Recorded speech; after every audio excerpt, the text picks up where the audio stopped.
intimidation factor at like a justice's house. Is that something that, one, you could from the White House you could say that's wrong, but also from the Justice Department you could say we're going to arrest you.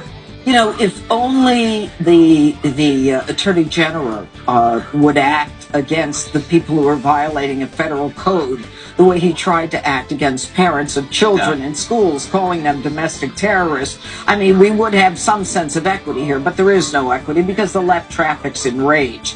But the statute is 18 U.S.C. Section 1507. It says picketing or parading, whoever with the intent of interfering with or obstructing or impeding the administration of justice. And that's what they're trying to do, folks. They're trying to obstruct the administration of justice. They don't want this decision to be the final decision.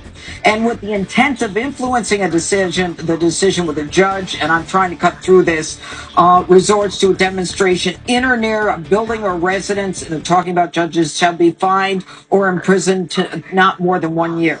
You know, if Psaki and Joe Biden were so anti, this kind of behavior, why did they call out the Department of Justice or the FBI and say, even with the Molotov cocktail going off in Wisconsin, saying, we're going to send the federal agents out. But I got to tell you something. I am a Catholic, okay? And there was something that, and I'm pretty tough. But there was some of the language that they so incredibly offensive to me. And I respect the First Amendment and free speech. Let me be clear on this. But when they say, keep praying because we will be burning your Eucharist, stuff your rosary and keep praying. We're going to remain outraged after this weekend. And then they're singing, thank God for abortions. And everything they do is hypocritical because on the one hand, they're saying that this decision is a threat to democracy. They're so stupid, they don't understand that the Supreme Court has said we're going to send it back to the states so it can be an issue of democracy, so that you can vote depending upon what you believe. The Supreme Court didn't say it was unconstitutional. They said let the people decide.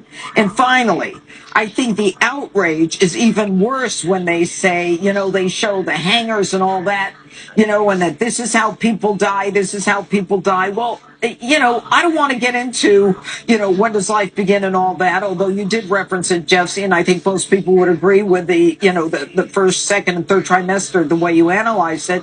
But you want to know, you want to use a hanger? How about you take a picture of an abortion, of a fetus being pulled apart? Let's not go there. Let's try to have an intelligent discussion. And when Clarence Thomas says we won't be bullied, their response is bully them more. They teed themselves up.